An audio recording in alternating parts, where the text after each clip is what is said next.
Bismillahirrahmanirrahim. Welcome to Class 10 Physics Students in ABSEC's online sport program.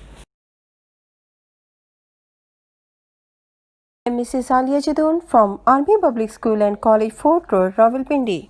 This is second lecture for week number 2 and we will continue here chapter 10, that is simple harmonic motion and waves. The topic which we will discuss today is types of mechanical waves. This is given on page number 8 to 10 of your physics textbook.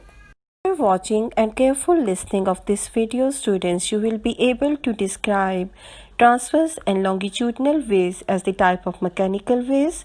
You will also be able to describe waves in terms of their wavelength, amplitude, frequency and speed.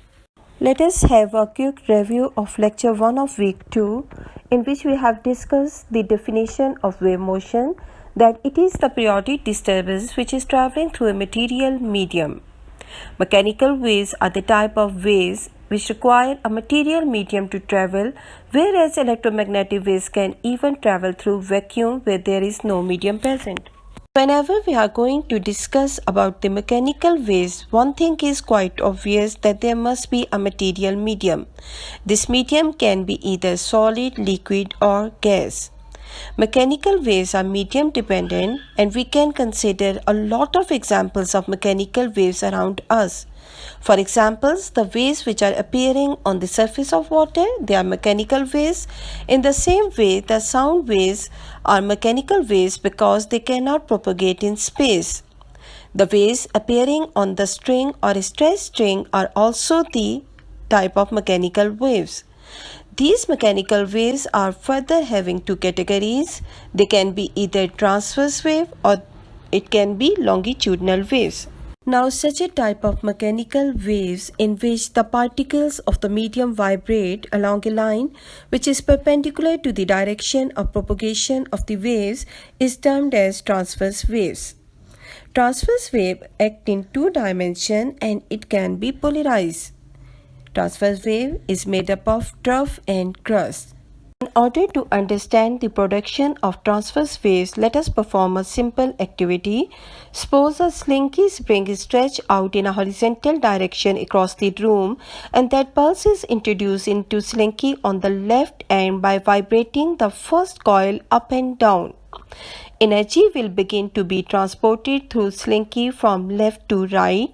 And as this energy is transported from left to right, the individual coils of the medium will be displaced upwards and downwards.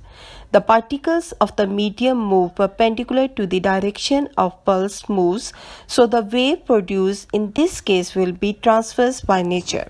Now here are some important terms which are frequently used in wave motion.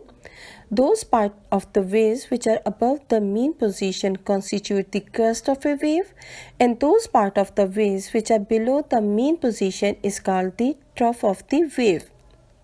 The maximum displacement either above or below the mean position is called the amplitude, and the distance between two consecutive crests or two consecutive troughs is called wavelength. The rest position of the particles of the mean position is known as equilibrium position, and the number of vibrations completed in 1 second is known as frequency. The time taken by the particles to complete one vibration is known as time period. Let us talk about another type of mechanical waves in which the particles of the medium vibrate parallel to the direction of propagation of waves. We call this type of the mechanical waves as longitudinal waves. Longitudinal waves are made up of rarefactions and compressions.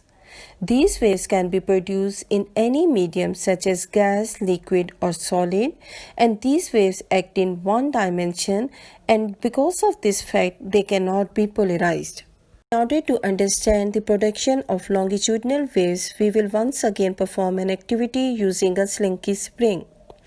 Suppose this slinky is stretched out in a horizontal direction across the room and that a pulse is introduced into slinky on left end by vibrating the first coil left and right.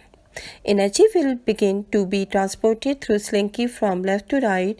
As this energy is transported from left to right, the individual coils of the medium will be displaced leftwards and rightwards.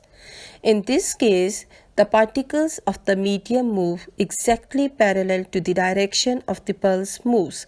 So, such category of mechanical waves is considered as longitudinal waves. Since a longitudinal wave is comprising of compression and rarefaction, so it is very important for us to understand both these terms.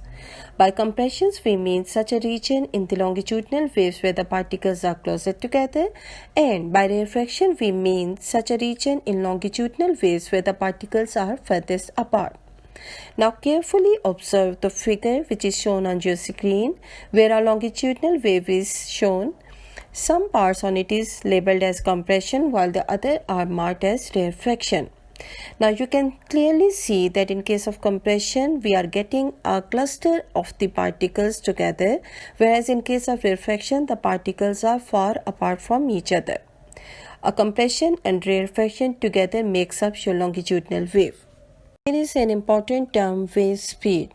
The speed with which energy is transmitted by a wave is known as wave speed, and it is measured in meter per second. This is also known as propagation speed, as it only depends upon the properties of the medium through which it is being propagated. As we know that speed is equal to distance divided by time, so in case of wave motion, as a wave will travel a distance of one whole wavelength in a time equal to one time period, so wave speed is equal to wavelength divided by time period. V is equal to lambda divided by t. As we know that reciprocal of time period is known as frequency, so we can also express this expression as the product of frequency into wavelength. So wave speed is equal to f multiplied by lambda. This equation is true for both the transverse and the longitudinal waves. Interesting information regarding the wave speed in case of longitudinal and transverse waves. Do you know that longitudinal waves move faster through solids than liquid and gases? And one more thing, that transverse waves move through solids at a speed which is less than half of the speed of the longitudinal waves. Now can you guess what is the reason behind it? Okay, let me tell you that it is because of the restoring force which is acting during up and down motion of the particles of medium, and it is less than the restoring force which is exerted by back and forth motion of the particles of medium in case of longitudinal waves. Now students, you have to remember a very important concept, that generating a high frequency wave requires more energy per second than to generate a low frequency wave. Thus, a high frequency wave carries more energy than a low frequency wave of the same amplitude. Let's take a quick review of the terms which we have discussed today. The medium dependent waves are known as mechanical waves. Mechanical waves can be either transverse or longitudinal waves. In case the particles of medium vibrate perpendicular to the direction of propagation of waves, they are called transverse wave. But if the particles of medium move along or parallel with the direction of waves, these are considered as longitudinal waves. Longitudinal waves are also known as compressional waves. Wave speed can be determined by the expression V is equal to F multiplied by lambda, or V is equal to product of frequency into wavelength. I hope the topic is well clear to all of you. In case of any query, you can contact us on our WhatsApp group. Stay blessed. Allah Hafiz.